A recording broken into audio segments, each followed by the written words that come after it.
اعوذ باللہ من الشیطان الرجیم بسم اللہ الرحمن الرحیم رب اشرح لی صدری ویسر لی امری واحلل عقدۃ من لسانی یفقہوا قولی۔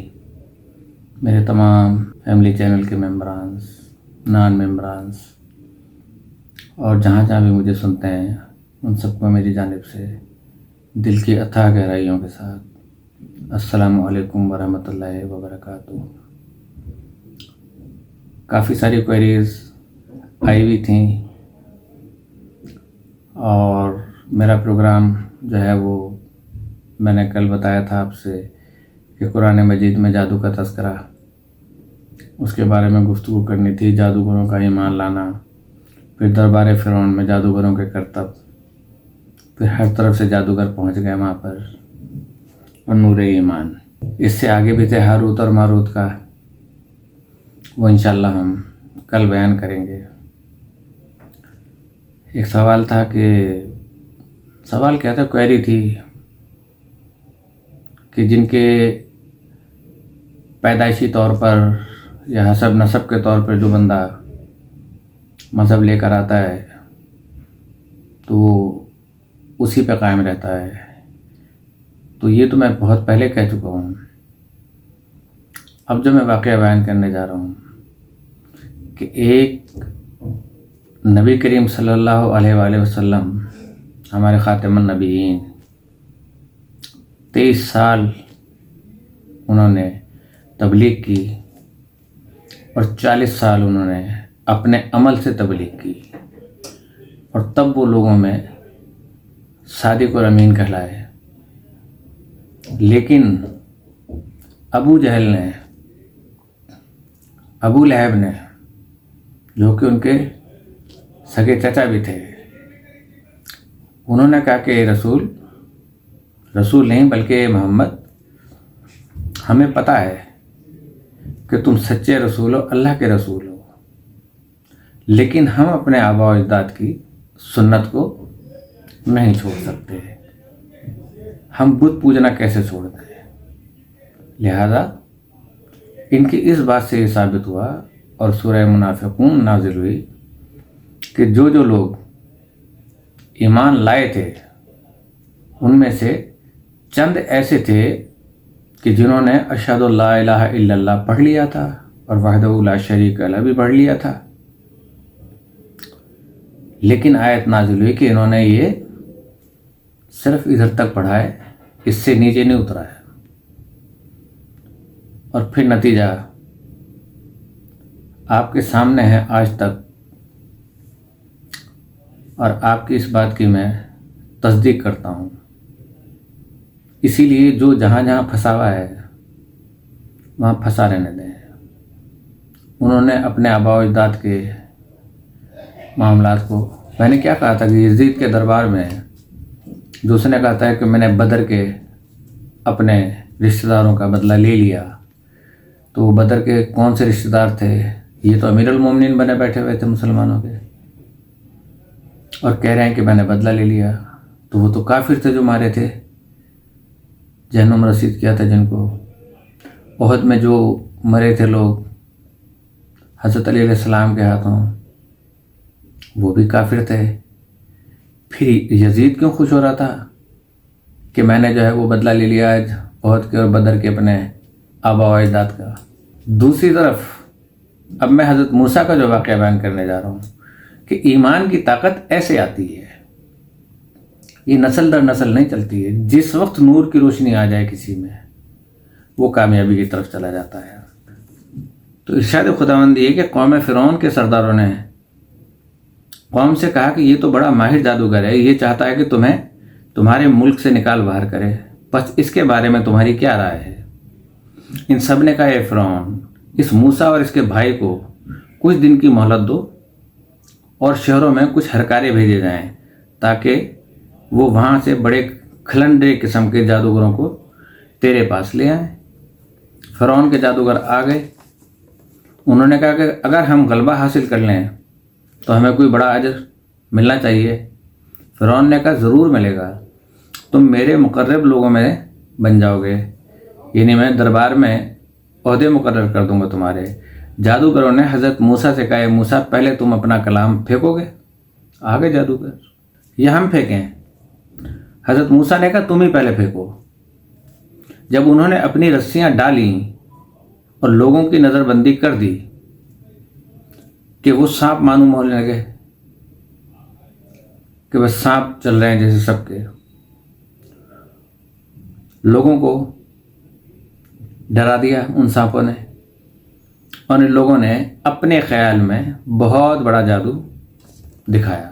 سورہ اعراف آیت نمبر 110 سے لے کر 117 تک۔ اب اس کی تفسیر جو ہے، علامہ سید ظفر حسن امروہوی اپنی کتاب تفسیر القرآن میں لکھتے ہیں کہ 12,000 جادوگر جمع ہوئے تھے۔ ان میں 4 چوٹی کے کھلاڑی تھے۔ سب کا گرو گھنٹال شمون نامی ایک جادوگر تھا۔ مصر میں آتے ہی ان لوگوں نے سن لیا تھا کہ حضرت موسیٰ کے سوتے وقت بھی ان کا عصا جو ہے اژدہا بن کر ان کی حفاظت کرتا ہے۔ اسی وقت سے ان کی ہمت پست ہوگی جادوگروں کی، کیونکہ جادوگر کے سونے کے بعد جادو کا اثر نہیں رہتا جب وہ سو رہا ہوتا ہے۔ یہ مقابلہ اسکندریہ کی زمین پر ہوا تھا۔ مقابلے کے وقت تمام خلقت میں لشکر فرعون جمع ہو گئی، اور فرعون ایک تخت پہ بیٹھ کے تماشا دیکھ رہا تھا خوشی کے ساتھ۔ اس زمانے میں جادوگروں کا بڑا زور تھا۔ انسانی زندگی کا سب سے زیادہ محبوب مشغلہ جادو کا تماشا تھا۔ کوئی شہر ہو یا قصبہ ایسا نہ تھا جہاں بکثرت جادوگر نہ ہوں۔ آپ نے بھی پوچھا تھا نا کہ جادو پاکستان میں ہے۔ اس ناپاک شغل میں مردوں کے ساتھ عورتیں بھی شریک تھیں۔ ماں باپ اپنی اولادوں کو شروع ہی سے جادو سکھانا شروع کر دیتے تھے۔ فرعون اور اس کے سرداروں نے عوام کے مزاج کو سمجھتے ہوئے کہ موسیٰ اور ہارون دونوں جادوگر ہیں، وہ معجزے کی حقیقت کو سمجھے ہوئے نہ تھے کہ معجزہ کیا ہوتا ہے۔ مختصر یہ کہ معجزے کے معنی یہ ہیں کہ دوسروں کو ایسا عمل دکھانے سے عاجز کر دیتا ہے، یعنی جیسے نبی کریم صلی اللہ علیہ وسلم نے یہ چاند کے ٹکڑے کیے تو اب یہ معجزہ ہے شق القمر کا۔ اب جادوگر اس کے مقابلے میں کسی ستارے کو بھی نہیں توڑ سکتا، لیکن جب جادوگر کے مقابلے میں آتا ہے تو پھر وہ ایک دوسرے پہ وار کرتے ہیں۔ پھر اس وقت ان کو جو ہے نا وہ جیت یا ہار کا پتہ چلتا ہے۔ رہا جادو تو ایک جادوگر دوسرے پہ غلبہ حاصل کر لیتا ہے۔ جادوگروں نے جو رسیوں کے ٹکڑے ہوا میں اڑائے تھے وہ سانپ بن کر لہرانے لگے۔ حقیقتاً سانپ نہیں تھے وہ، بلکہ جادو کے زور سے لوگوں کو سانپ نظر آنے لگے تھے۔ پھر کیا ہوا؟ پھر ارشاد خداوندی ہے کہ جب جادوگر یہ تماشا دکھا رہے تھے، ہم نے موسیٰ کو وحی کی کہ اب تم اپنا عصا ڈالو، پھینکو۔ جو ہی اسے ڈالا، اژدہا بن کر ان کے چھوٹے چھوٹے سانپوں کو ایک ایک کر کے نگلنے لگا۔ الغرض جو حق بات تھی وہ ثابت ہو گئی، اور جو عمل کر رہے تھے ملیا میٹ ہو کر رہ گئے۔ پس فرعون اور اس کے پیروکار سب اس اکھاڑے میں ہار گئے اور ذلیل و رسوا ہو کر پلٹے۔ جادوگروں نے اپنی ہار مان کر کہا کہ ہم تو اب عالموں کے پیدا کرنے والے جو موسیٰ و ہارون کا رب ہے اس پر ایمان لے آئے۔ یہ ہے وہ نور کی روشنی۔ انہوں نے یہ نہیں کہا کہ جس چیز پہ ہمارے آباء و اجداد چل رہے تھے ہم بھی اسی پہ چلیں گے، لیکن جسے نور روشنی عطا کرے اللہ تعالیٰ اور جو نور حاصل کرنا چاہے تو اللہ تعالیٰ اسے ہدایت کی راہ پر چلاتا ہے۔ ہم تو ابھی تک اہدنا الصراط المستقیم پہ ہی اٹکے ہوئے ہیں، کہ جس کا ترجمہ یہ بتایا جاتا ہے کہ ہمیں سیدھے راستے پر چلا، یعنی ابھی تک وہ سیدھے راستے پہ ہے ہی نہیں، ابھی تک دعا ہی مانگے جا رہے ہیں کہ چلا، جبکہ اس کے معنی یہ ہیں کہ جس راستے پہ ہم ہیں اے اللہ تو ہمیں اسی پہ رکھ کے، ہم مومن ہیں تو ہمیں مومن ہی رکھ، اور مومن ہے تو ہم کہتے ہیں الحمدللہ رب العالمین، کہ شکر ہے خدا کا ہے، اس لیے کہ مومن ہونا تو ایک نعمت ہے، اور جو چیز نہیں ہوتی ہے اس کے لیے آمین کہا جاتا ہے۔ تو تفسیر میں ہے کہ یہ جادوگر بڑے سمجھدار اور خوش نصیب تھے کہ بہت جلد بات کی تہہ کو پہنچ گئے۔ جادوگر سے پہنچ گئے، لیکن وہ نہیں پہنچے نبی کریم صلی اللہ علیہ وسلم کے زمانے میں، اور اپنے ہاتھوں سے ذاتی عاقبت کو سنبھال لیا۔ سبحان اللہ۔ لیکن یہاں مقابلہ ان کا ان مشرکین عرب سے تھا جنہوں نے حضرت صلی اللہ علیہ وسلم کو اور ان سے بے شمار آیات الہی کا مشاہدہ کروایا، مگر ٹس سے مس نہ ہوئے۔ کتنے معجزات نبی کریم صلی اللہ علیہ وسلم نے دکھائے، لیکن نہیں آئے۔ جب انہوں نے کہا کہ زمین پہ جادو چلتا ہے، آسمان پہ نہیں چلتا، چاند کو ٹکڑے کریں، وہ ٹکڑے کر دیے، پھر بھی ٹس سے مس نہیں ہوئے۔ تو جنہیں اللہ ہدایت نہ دے تو ان کی آل اولاد تو اب تک ہوگی نا۔ انہوں نے تو اپنے کبھی بھی اس کو نہیں بدلنا، روش کو، جو ان کے والدین کی روش تھی، ابھی بھی ان کے دماغوں میں بھوتے ہیں اور وہ چل رہے ہیں۔ لیکن حضرت صلی اللہ علیہ وسلم نے اتنے معجزات دکھانے کے باوجود ان لوگوں پر کوئی فرق نہیں پڑا، اور نتیجے میں دین و دنیا دونوں کے کھو بیٹھے۔ دنیا میں مسلمانوں کی تلواروں سے قتل ہوئے، اور آخرت میں تو جہنم کے شعلے ان کے جلانے کے لیے ہی کافی ہیں۔ اب قابل غور بات یہ ہے کہ ساحران فرعون نے ہارون و موسیٰ دونوں کے رب پر ایمان لانے کا اعلان کیا۔ جادوگروں کا ایمان لانا، تفسیر القرآن میں لکھا ہے کہ ان جادوگروں کی حالت میں عجیب و غریب تغیر پیدا ہوا کہ قدرت خدا یاد آئی۔ پوری زندگی اس وقت تو اسلام کا نام بھی نہیں تھا، صرف اللہ کو ماننا تھا، شرک سے لوگوں کو بچانا تھا۔ اصل پیغام تو نبی کریم صلی اللہ علیہ وسلم نے پہنچایا، تو وہ قدرت خدا یاد آئی انہیں، ان کی دعائیں کتنی جلدی قبول ہوئیں۔ صبح جاگے تو کافر تھے، کچھ دن چڑھے، اپنا جادو لوگوں کو دکھایا، اور فرعون کی عزت کی قسم کھائی، اور نماز ظہر کے وقت ان پر خدائی فضل ہوا اور ایمان لائے، اور نماز عصر کے وقت ان کے ہاتھ پاؤں کاٹے گئے، اور مغرب کے وقت ان کو سولی دے دی گئی، اور اسی روز بہشت میں پہنچ گئے۔ جب بگڑی قسمت بنتی ہے تو یوں بنتی ہے، جیسے کربلا میں حضرت حر بالکل گھیر کے بھی وہی لائے امام حسین علیہ السلام کو، راستہ بھی نہیں دے رہے تھے ان کو جانے کا، کہ میں نے یہیں پہ آپ کو روکنا ہے۔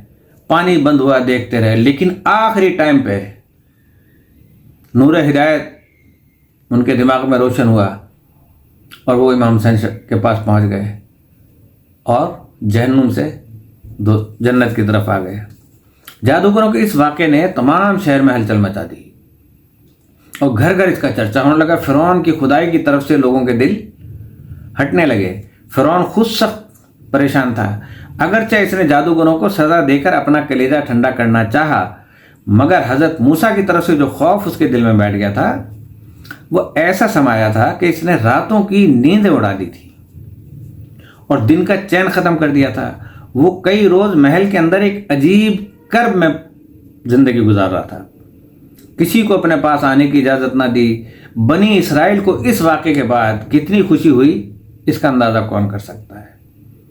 اب دربار فرعون میں جادوگروں کے کرتب، تفسیر نمونہ میں لکھا ہے کہ کافی صلاح و مشورے کے بعد درباریوں نے فرعون سے کہا موسیٰ اور اس کے بھائی کو مہلت دو، اور اس بارے میں جلدی نہ کرو۔ ہر جگہ ایک نبی کا وصی تھا، یہاں پہ حضرت موسیٰ کے ساتھ ہارون تھے، اللہ کی سنت ہے، اور وہاں حضور کے ساتھ حضرت علی تھے، وہ ان کے بھائی تھے، اور تمام شہروں سے ہر کارے روانہ کر دو تاکہ ماہر اور منجھے ہوئے جادوگروں کو تمہارے پاس لے آئیں۔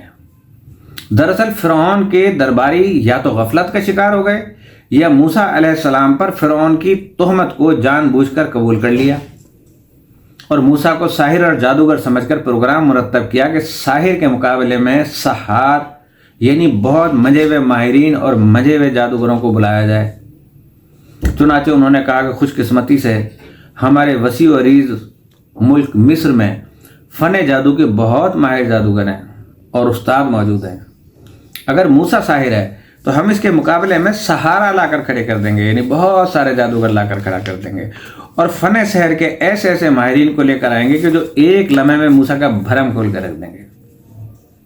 ہر طرف سے جادوگر پہنچ گئے. فرعون کے درباریوں کی تجویز کے بعد مصر کے مختلف شہروں کی طرف ملازمین روانہ کر دیے گئے اور انہوں نے ہر جگہ ماہر جادوگروں کی تلاش شروع کر دی. آخرکار ایک مقررہ دن کی میعاد کے مطابق جادوگروں کی ایک جماعت اکٹھی کر لی گئی. دوسرے لفظوں میں انہوں نے جادوگروں کو اس روز کے لیے ہی پہلے ہی دن تیار کر لیا تھا تاکہ ایک مقررہ دن مقابلے کے لیے پہنچ جائیں.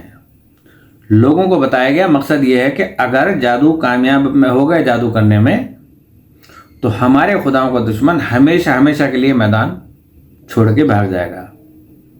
اب واضح رہے کہ تماش بینوں کا زیادہ سے زیادہ اجتماع جو مقابلے کے ایک فریق کے ہمنوا بھی ہوں شور مچائیں، تالیاں بجائیں، جیسے کہ کرکٹ میں ہوتا ہے، فٹ بال میں ہوتا ہے، ہاکی میں ہوتا ہے. تو ایک طرف تو ان کی دلچسپی کا سبب ہوگا اور ان کے حوصلے بلند ہوں گے ان جادوگروں کے، اور ساتھ ہی وہ کامیابی کے لیے زبردست کوشش کریں گے اور کامیابی کے اس موقع پر ایسا شور کریں گے کہ حریف ہمیشہ ہمیشہ کے لیے گوشہ گمنامی میں چلا جائے گا اور اپنی عددی کثرت کی وجہ سے مقابلے کے آغاز میں فریق مخالف کے دل میں خوف و ہراس اور رعب و وحشت بھی پیدا کر سکیں گے. یہ بہت بڑی تمثیلیں ہیں. عددی طاقت بہت زیادہ تھی. ادھر حضرت موسیٰ اور حضرت ہارون علیہ السلام تھے اور کوئی ساتھ نہیں تھا. اگر عددی طاقت کو دیکھا جاتا ہے تو وہی عددی طاقت رسول اکرم صلی اللہ علیہ وسلم کے زمانے میں بھی تھی، امام حسین علیہ السلام کے زمانے میں بھی تھی. لیکن اللہ تعالیٰ عددوں کو نہیں دیکھتا. اگر عددوں کو دیکھتا تو حضرت آدم نبی تھوڑی ہوتے، پھر تو یا تو ابلیس ہوتا کہ عددی طاقت اس کی زیادہ تھی، یا حضرت جبرائیل ہوتے کہ ان کی عددی طاقت زیادہ تھی، کہ سارے فرشتے ہی فرشتے تھے ان کے ساتھ، سارے ان کو ووٹ ملتے، ادھر سے جنات کے سارے ان کو ووٹ ملتے. دونوں اگر اتحاد کر لیتے پاکستانی سیاستدانوں کی طرح کہ آدھا تمہارا آدھا ہمارا، تو اور بھی بہت زیادہ ووٹ مل جاتے. لیکن اللہ تعالیٰ نے تو کہا میں نہیں مانتا اس بات کو، میں تو صرف علم کو مانتا ہوں. اور سنگل پرسن حضرت آدم علیہ السلام کو کہا کہ سجدہ کرو، اور سب کے سب جھک گئے. سلیکٹ کیا اللہ تعالیٰ نے. کہیں کوئی الیکشن، کوئی الیکٹ اللہ کی سنت میں نہیں ہے. جتنے انبیاء سلیکٹ ہوئے ہیں سب اللہ نے سلیکٹ کیے ہیں، اس وجہ سے کہ اگر یہ اللہ تعالیٰ کہہ دیتا کہ آپ لوگ چنو تو آج ایسے ہی چنے جاتے جیسے یہاں پر ہیں، پوری دنیا کے اندر ہیں. یہی وجہ ہے کہ فرعون کے کارندے کوشش کر رہے تھے کہ لوگ زیادہ سے زیادہ تعداد میں شرکت کریں. حضرت موسیٰ علیہ السلام بھی ایسے کثیر اجماع کی خدا سے دعا کر رہے تھے اور اپنا مدعا اور مقصد زیادہ سے زیادہ لوگوں تک پہنچا سکیں. یہ سب کچھ ایک طرف. جب جادوگر فرعون کے پاس پہنچے اور اسے مشکل میں پھنسا ہوا دیکھا تو مناسب موقع سمجھتے ہوئے اس سے زیادہ فائدہ اٹھانے اور بھاری انعام وصول کرنے کی غرض سے اسے کہا کہ اگر ہم کامیاب ہو گئے تو کیا ہمارے لیے کوئی صلہ بھی ہوگا. فرعون جو بری طرح پھنس چکا تھا اور اپنے لیے کوئی راستہ نہیں پاتا تھا، انہیں زیادہ سے زیادہ مراحت اور اعزازات دینے پر تیار ہو گیا. اس نے فوراً کہا کہ ہاں جو کچھ تم چاہتے ہو میں تمہیں دوں گا. اس کے علاوہ اس صورت میں تم میرے مقربین بھی بن جاؤ گے، میرے قریب بھی ہو جاؤ گے. اب جادوگروں کے دل میں نور ایمان جاگ اٹھا. کیسے؟ کہ جب جادوگروں نے فرعون کے ساتھ اپنی بات پکی کر لی اور اس نے بھی انعام و اجرت اور اپنی بارگاہ کے مقرب ہونے کا وعدہ کر کے انہیں خوش کر دیا، وہ بھی مطمئن ہو گئے. تو اپنے فن کے مظاہرے اور اس کے اسباب کی فراہمی کے لیے توغدو کرنی شروع کر دی.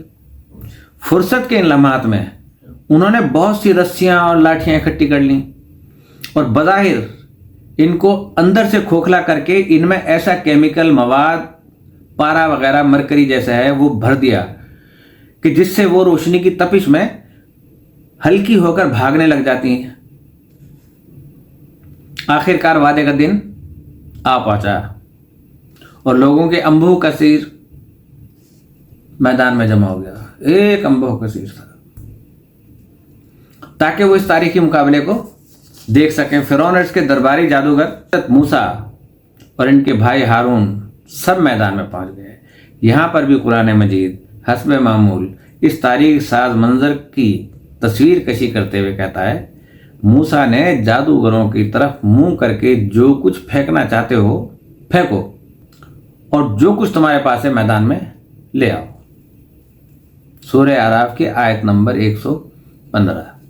اس سے معلوم ہوتا ہے کہ جناب موسیٰ علیہ السلام نے یہ بات اس وقت کی جب جادوگروں نے انہیں کہا کہ آپ پہلے اپنی چیز ڈالیں گے یا ہم۔ موسیٰ علیہ السلام کی یہ پیشکش در حقیقت انہیں اپنی کامیابی پر یقین کی وجہ سے تھی۔ چیلنج کر رہے تھے ان کو کہ ہم ڈالیں یا آپ ڈال لیں، پہلے آئیں میدان میں، کون آ رہا ہے میدان میں پہلے۔ اور اس بات کی مظہر تھی، یہ چیلنج اس بات کا مظہر تھا کہ فرعون کے زبردست حامیوں اور دشمن انبوہ کثیر سے وہ ذرہ بھر بھی خائف نہیں ہے۔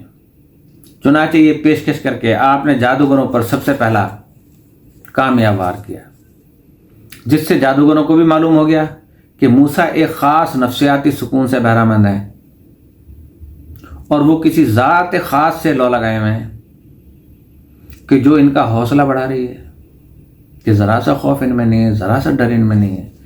جادوگر غرور و نخوت کے سمندر میں غرق تھے۔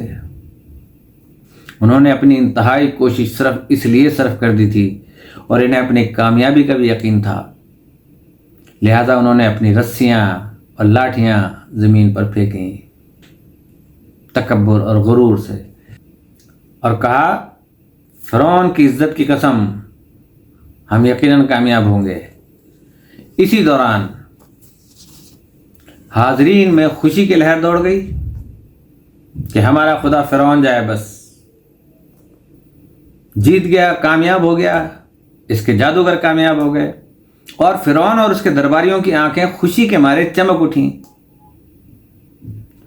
حضرت موسیٰ نے جب اپنا عصا پھینکا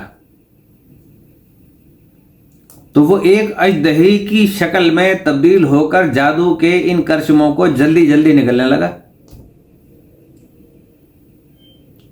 جیسے ہمارے یہاں شادیوں میں ہی کھایا جاتا ہے یا کوئی ایسی تقریب ہو، گھر میں ایسے نہیں نگلتے ہیں، شادیوں میں نگلتے ہیں۔ آپ کھاؤ، دباؤ، پھر بعد میں کہتے ہیں یار بی پی ہائی ہو گیا، شوگر ہائی ہو گیا، وہاں پہ کوئی شوگر یاد نہیں رہتا،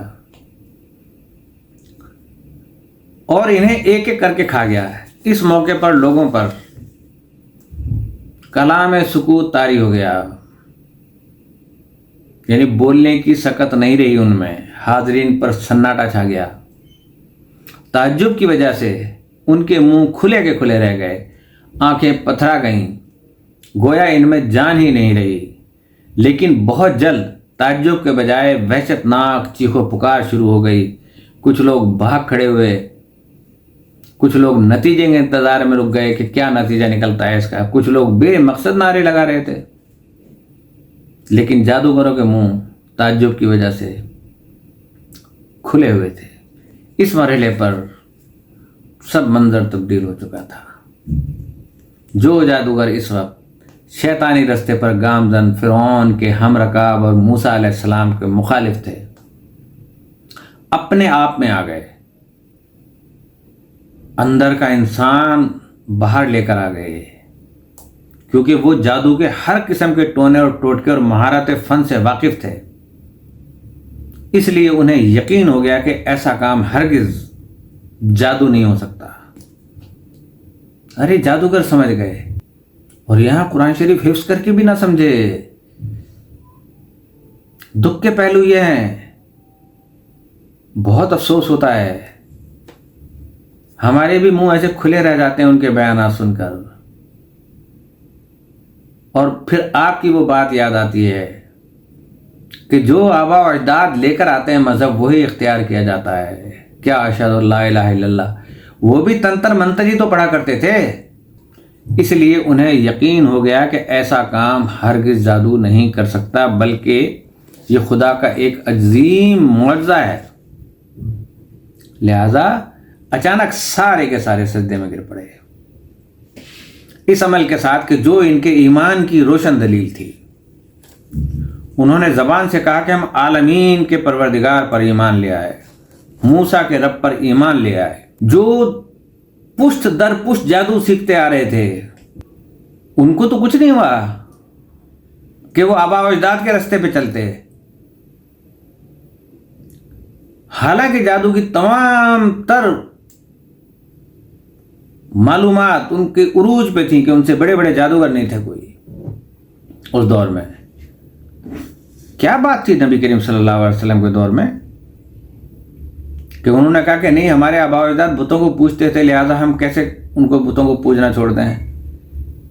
وہ تو ہمارے دیوتا ہیں، دیوتیاں ہیں، ہمارے بھگوان ہیں، ہمارے خدا ہیں، اور ہمارے خدا کو یہ رسول تم برا نہ کہو۔ تو وہی نتیجہ نکلے گا جو آپ نے بھی بتایا تھا۔ وہ کیوں پڑھیں گے اشہد اللہ الہ الا اللہ؟ کہ ہم عالمین کے رب پر ایمان لے آئے۔ اس سے معلوم ہوتا ہے کہ عصا زمین پر مارنے اور ساحرین کے گفتگو کرنے کا کام اگرچہ موسیٰ نے انجام دیا، لیکن ان کے بھائی ہارون بھی ان کے ساتھ ساتھ ان کی حمایت اور مدد کر رہے تھے۔ کیا حضرت علی نے ساتھ ساتھ کسی بھی وقت رسول کریم صلی اللہ علیہ وسلم کے ساتھ مدد نہیں کی؟ کبھی اکیلا چھوڑا؟ ڈھونڈے تاریخ، اگر کہیں چھوڑا اکیلا تو حضور نے چھوڑا، کہ وہ بھی ڈیوٹی دے کے کہ تم یہاں پر رک جاؤ، باقی آپ کے سامنے۔ انہوں نے یہ ایک عجیب و غریب تبدیلی سے نکل کر روشنی اور نور میں قدم رکھ دیا، اندھیروں سے نکل کر، اور ادھر نور مبین آیا، کلام پاک آئے، سب کچھ آئے، لیکن اندھیروں میں رہنے والے اندھیروں میں ہی رہے۔ آج بھی اندھیروں میں ہے، چاہے کتنے بڑے بڑے بلب روشن کر لیں، سرچ لائٹیں لگا لیں، لیکن وہ اندھیرے میں ہی رہیں گے، اس لیے کہ ان کے دل بے نور ہیں۔ اور جن جن مفادات کا فرعون نے ان سے وعدہ کیا تھا، ان سب کو اس نے جادوگروں نے ٹھکرا دیا کہ ہمیں یہ چیزیں نہیں چاہیے۔ دوسرا، ہمارے بھائی ہیں روحانی ڈاکٹر صاحب، اچھا روحانی بھی ہیں، ڈاکٹر بھی ہیں، بہت اچھا لگتا ہے مجھے۔ میں نے ان کی ویڈیو میں دیکھا تھا، اور ان سے میں صرف اتنا کہوں گا، ڈاکٹر صاحب آپ کی اطلاع کے لیے تھوڑا سا عرض ہے کہ نبی جو ہے وہ رسول بھی ہوتا ہے، نبی بھی ہوتا ہے، پیغمبر بھی ہوتا ہے، اور امامت کا درجہ مل جائے تو اور بلند رتبہ اس کا ہو جاتا ہے، اور بزرگی پہلے عطا ہو جاتی ہے، اور بزرگی عمر سے نہیں ہوتی، عقل سے ہوتی ہے۔ تو یہاں پر اگر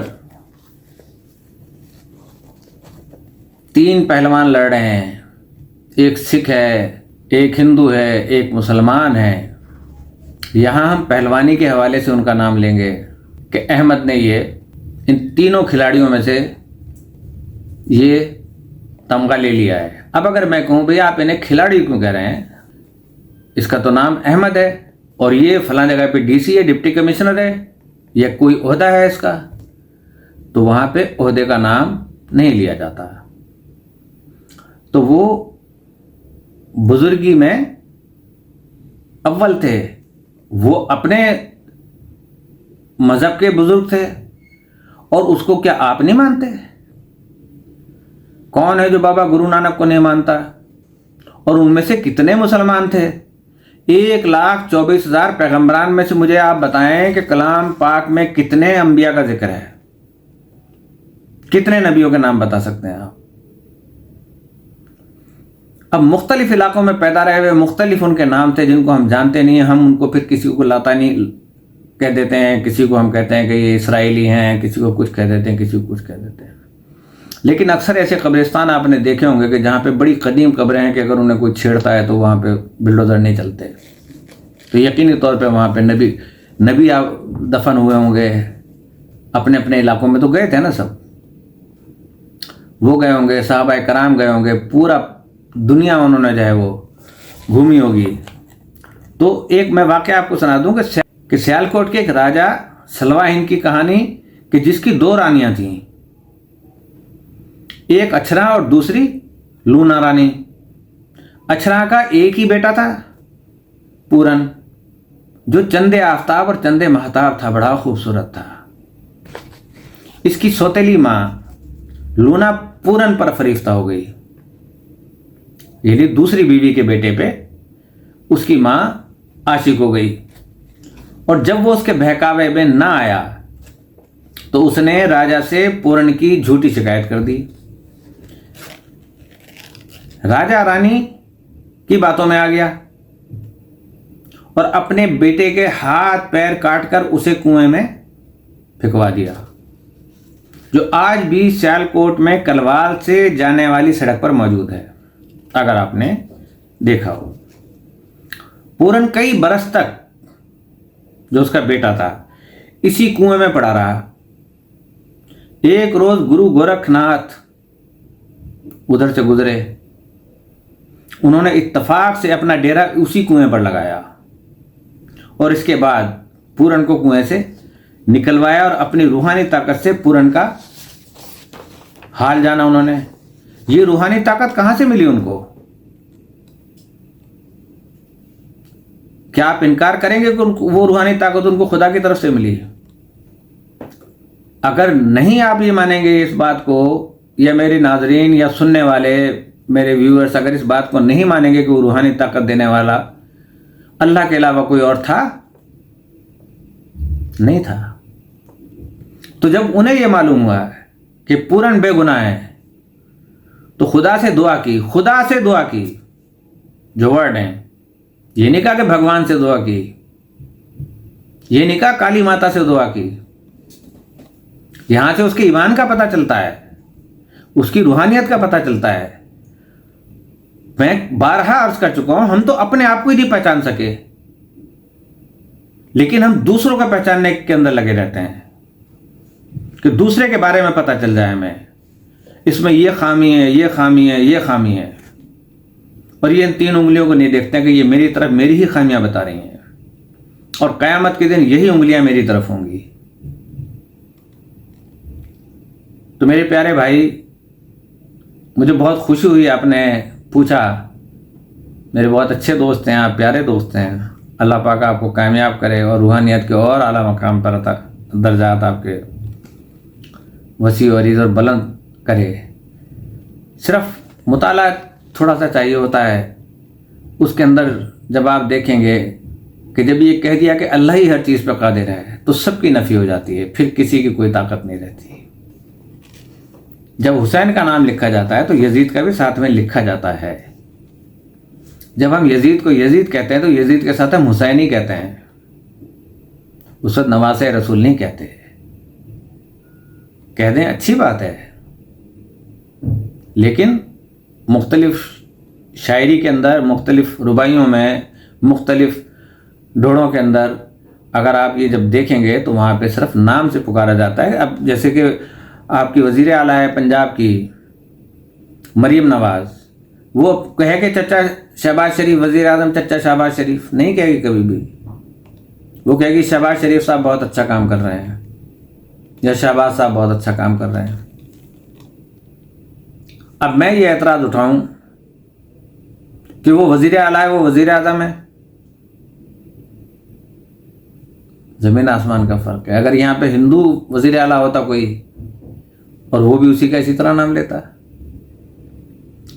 تو صورت حال یہ تھی. تو پھر کیا ہوا کہ اس نے خدا سے دعا کی, یوں پورن کے ہاتھ پاؤں سالم ہو گئے, جڑ گئے. گرو نے اس کے کان چھدوا کر اپنا چیلا بنا لیا. چیلے تو ہمارے مسلمان بھی بنواتے ہیں. آپ کسی خانقاہ پہ درگاہ پہ چلے جائیں, کتنے چیلے ان کے باہر بیٹھے ہوئے ہیں. جہاں پہ دولت شاہ کے چوہے ہیں چھوٹے چھوٹے, جن کے آپ نے دیکھا ہوگا کہ وہ دماغ جو ہے نا دبا دیے ہیں, ان کے چیلے تو انہیں لے کے جاتے ہیں مارکیٹ میں, بازاروں میں, پھر وہ بیچارے بھیک مانگتے ہیں. تو چیلے تو سب کا ہی ہوتا ہے. اب وہ چیلا ہے اس کی زبان ہے ہندی کی, اس کو اگر ہم انگلش میں ہم کتنے جملے یوز کرتے ہیں, تو اس کا مقصد یہ نہیں ہوتا کہ ہم مذہب چینج کر دیا یا ہمارا کوئی اس کے اندر اختلاف ہے. تو اس کو چیلا بنا لیا. تو گرو گورکھ ناتھ کے ہی حکم پر پورن واپس گھر گیا تو اس کے سوتیلی ماں نے اس سے معافی مانگی اور اولاد کے لیے دعا کروائی. پورن نے سوتیلی ماں کو معاف کر دیا اور اس کی دعا سے اس کی سوتیلی ماں کی گود بھی بھر گئی. اور آج بھی بے اولاد لوگ اولاد کی خواہش میں پورن بھگت سے منسوب اس کنویں پر آتے ہیں اور اس کے پانی میں پھولوں کی پتیاں پھینکتے ہیں. اور اولاد کی خواہش مند خواتین اس کنویں کے پانی سے غسل کرتی ہیں, نئے کپڑے پہنتی ہیں, پھر پرانے کپڑے اور جوتے روایت کے مطابق سب کچھ وہیں جلا دیتی ہیں. ٹلے کے حوالے سے جوگی راجا بھی بہت مشہور ہے. جیلم تو اس معاملے میں بہت زیادہ مشہور ہے, لیکن بڑی تاریخیں ہیں, صدیوں پرانی تاریخیں ہیں ڈاکٹر صاحب. تو اچھا لگا کہ آپ نے یہ سوال کیے اور ایسے پوچھتے رہیں گے, مجھے خوشی ہوگی. ٹھیک ہے جناب, اسی کے ساتھ میں اجازت چاہتا ہوں اس دعا کے ساتھ کہ اللہ پاک ہم سب کی جان و مال و عزت و آبرو کی حفاظت فرمائے اور ہمارے مملکت خدا داد پاکستان کو استحکام عطا فرمائے, فلسطین اور کشمیر کو آزادی عطا فرما اور ہمیں دین کے اوپر چلنے کی کما حق ہو توفیق عطا فرما اور ہمیں ہر قسم کی برائیوں سے, حسد سے, کینہ سے, بغض سے محفوظ فرما. نظر بد کے بارے میں پوچھا گیا تھا. نبی کریم صلی اللہ علیہ وسلم کا ارشاد ہے کہ نظر بد ایک ایسی چیز ہے کہ اگر پہاڑ پہ بھی ایسی نظر ڈل جائے تو پہاڑ ٹکڑے ٹکڑے ہو جاتا ہے. اس پہ اور کیا روشنی ڈالوں میں, یہ تو قرآن شریف میں بھی ہے اس کا ذکر جو ہے, لیکن پھر بھی اس کا سے الگ میں پروگرام کروں گا انشاءاللہ تعالی. ہاں, ایک چیز میں بہت بڑی بھول گیا. میں نے کل یہ کہا تھا کہ جن بچیوں کی شادی نہیں ہو رہی ہے تو جلدی سے آپ لوگ نوٹ کر لیں کہ شب جمعہ یعنی جمعرات اور جمعے کی درمیانی شب کو رات کے ٹائم پہ بغیر گنتی کے آپ نے پڑھنا ہے یا اللہ ہو یا حق ہو یا حسیب ہو. جمعرات کی اور جمعے کی درمیانی شب تہجد کے ٹائم پہ 2 بجے کے قریب پڑھ لیں آپ, بغیر گنتی پڑھے جائیں آپ. یا اللہ ہو یا حق ہو یا حسیب ہو, یا اللہ ہو یا حق ہو یا حسیب ہو. انشاءاللہ تعالیٰ چند ہفتوں میں اچھی خبر سنائیں گے. اسی کے ساتھ السلام علیکم.